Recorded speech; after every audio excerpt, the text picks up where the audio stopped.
Let's return though now to the fire at a Hindu temple in Kerala that killed more than 100 people. Karthik is in Bangalore. He's a freelance consultant on health, safety and the environment. Thank you so much for joining us here on this programme. When you see the devastating events of the last 24 hours, what were your headline thoughts on how something like this could actually happen?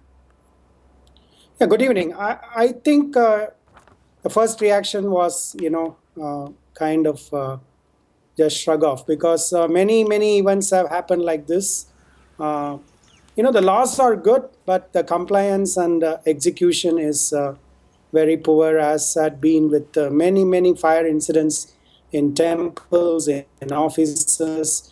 If you recollect, even our Prime Minister's show in Bombay for the program was, caught up in fire. And luckily, being a VIP event, the standby were all there and there were no loss of life. So this is like it's business as usual was my first reaction as a People always latch on to poor safety standards, but this is clearly more about lack of enforcement, because this was supposed to be banned, but it simply just went ahead.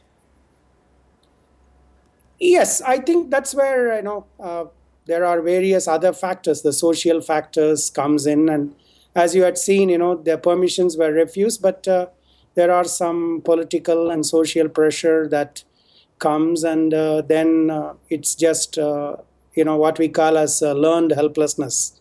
So you just watch and, sometimes it's just sheer luck that things go well. And every element of this looks and sounds perilous when you look back, because these were actual fireworks made there, so explosives were actually taken in. I mean, how could any of that be allowed?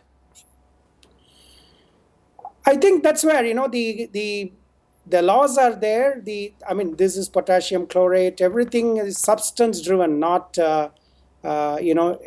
location driven. So whether it's a temple or a building or a factory, there are regular authorities who are there to enforce it. And the scale is sometimes such that, you expect that things would be taken care, and somebody just violates the norms and things happen. So it's what do you call as non-compliance by the authorities, as well as people take it for granted what's going to happen. I will do it and I will get away. So that's the kind of attitude. But this was a public gathering. Is there no sort of risk assessment? Is there no disaster planning for events like this or any other large-scale events? There are. On paper, they would have. There is a district administration. There are regulatory authorities. But, again, the social factor comes in. How do you kind of work in a religious place? If you even see the national building codes, it talks about everything else except these kind of situations. It just says the place of worship, and it just covers about lighting. So that's where there are always loopholes, and that's where people take advantage of it. And you said at the beginning it's business as usual. Is this all about mindset? Because under Modi, his drives to modern India, he's supposed to be cutting through bureaucracy, getting change. Is there any sign of culture on things like this actually changing? I think Modi is doing his best, but it's exactly like your Prime Minister.